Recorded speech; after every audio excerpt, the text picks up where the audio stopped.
Hey guys, I'm back with another music review, and before I get started on it, real quick, let me just say a quick thank you for your patience in this coming out.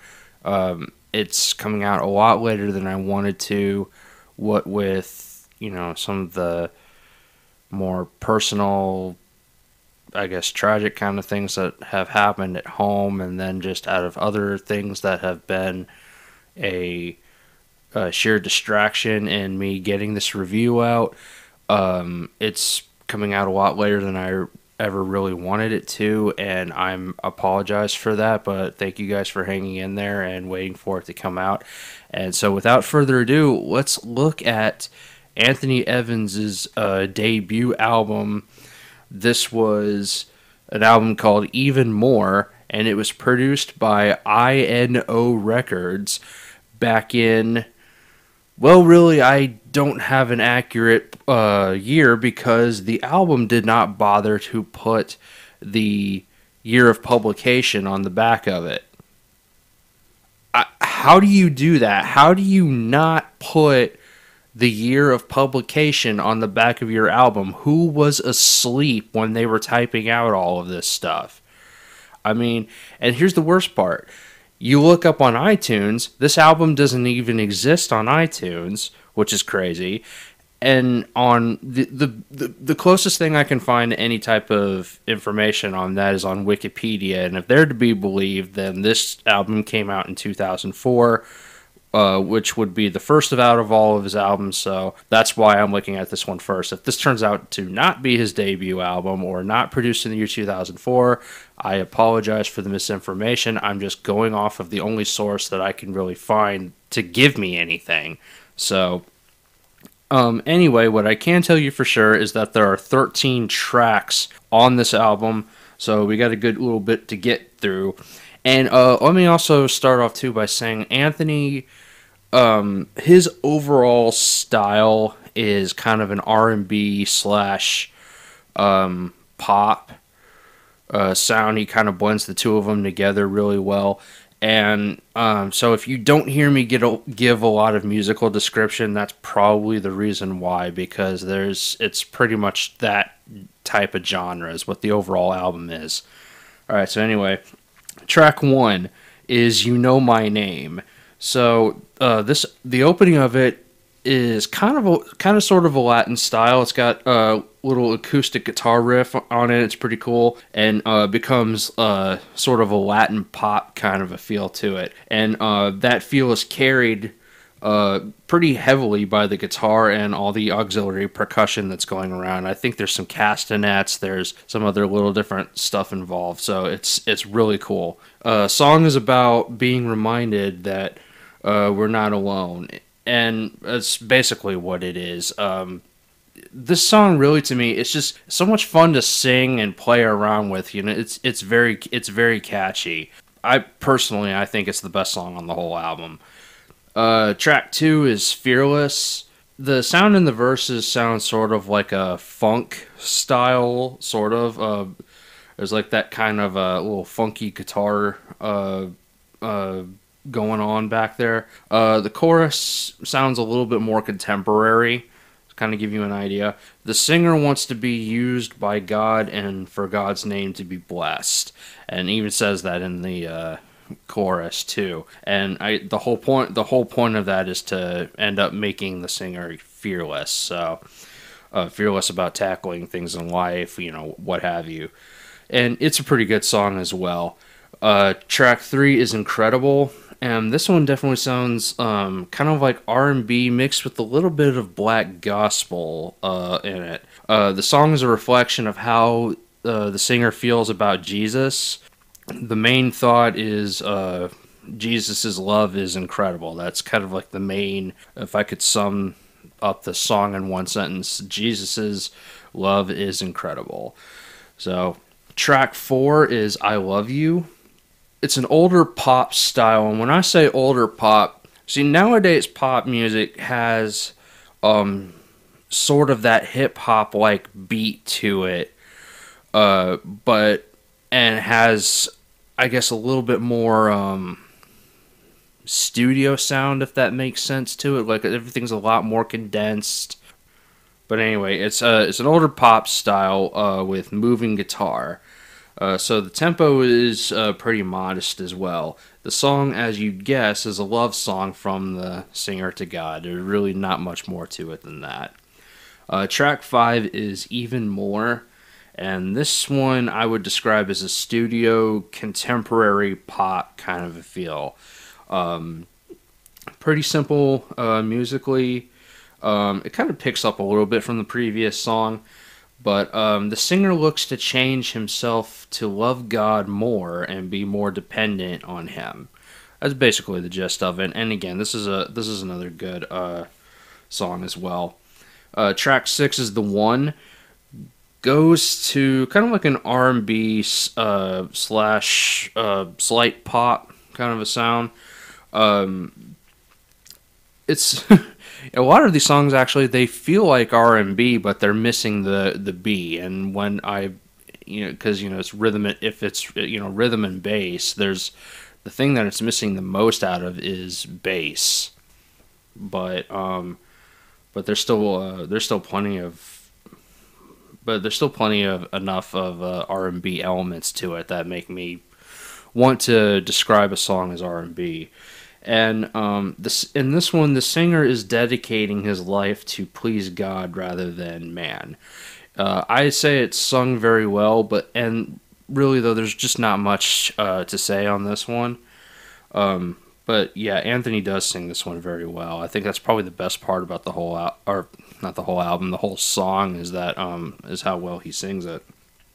Track 7 is Unity, and in parentheses, We Stand. So this one keeps a very similar style to The One, and the guitar and the piano seem to be trading who is doing the background leads. Like the guitar will do something for a little bit, then the piano, and then back to the guitar, and it just kind of seems to trade off throughout the whole song. It's pretty cool. The song is about coming together and worshiping God together. It's a really simplistic message.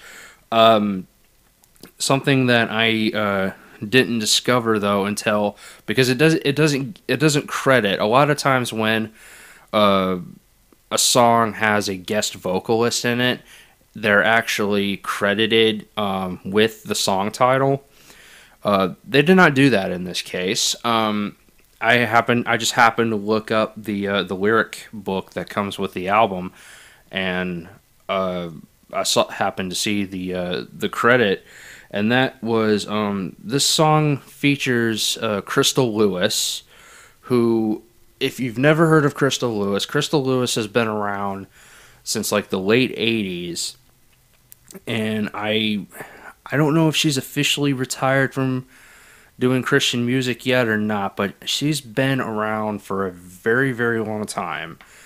At one point, she had like one of the better voices in Christian music, or that's what a lot of people believed anyway.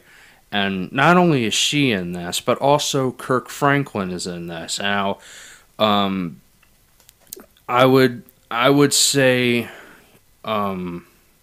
probably Kirk Franklin, the most influential, most well-known black gospel singer to ever live. And the funny thing is he really doesn't do much singing. He does a lot of speaking, and then he has his background singers. Because normally his group is called Kirk Franklin and the Family, so I guess his background singers are the Family, and they're in this too, by the way. But they're the ones who are doing all the singing, and he's sitting there talking.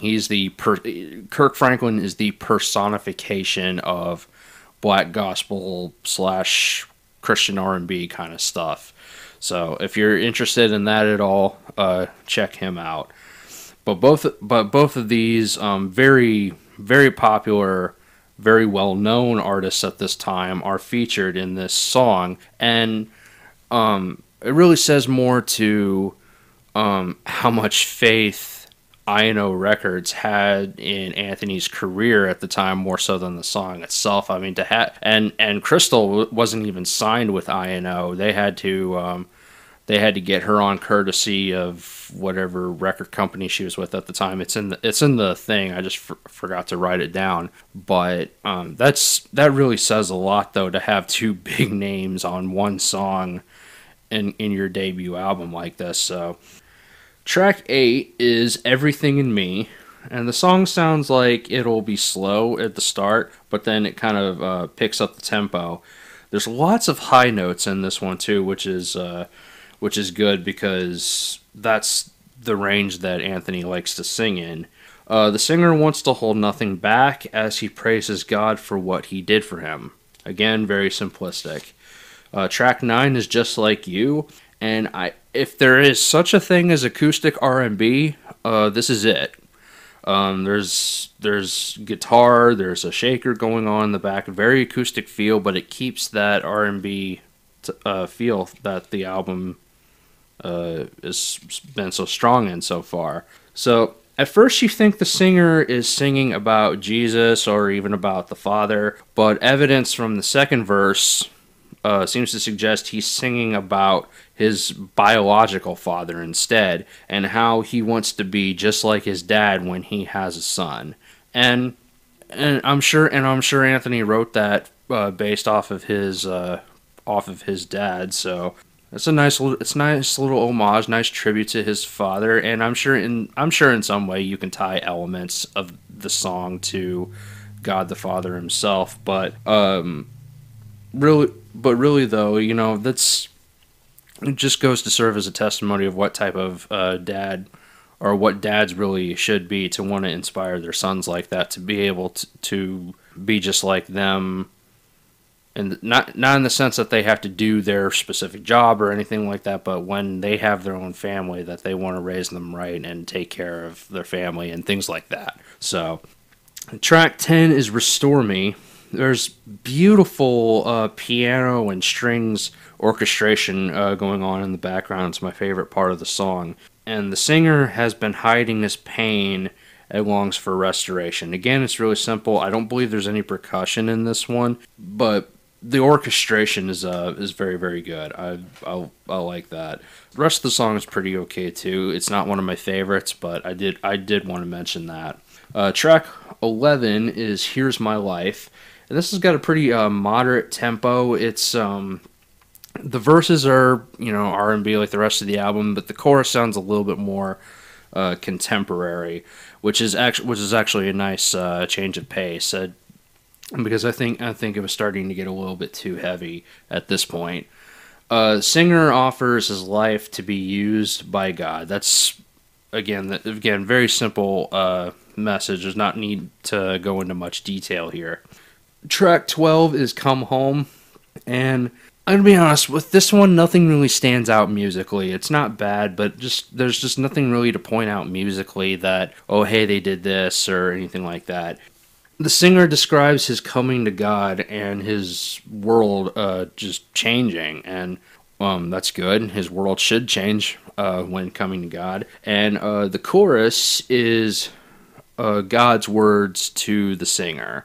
So the singer is addressing God the whole time, but he is singing back. He's reminding God, and then informing us, the listener, what it was that God said to him.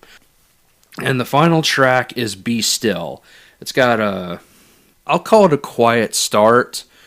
It just feels quiet to me. It's got some guitar and some minor cello going on in the beginning of it, and those are the primary instruments throughout the song. And the singer has tried to do things to win God's favor, but now he realizes God just wanted him the whole time, and it really is just that simple.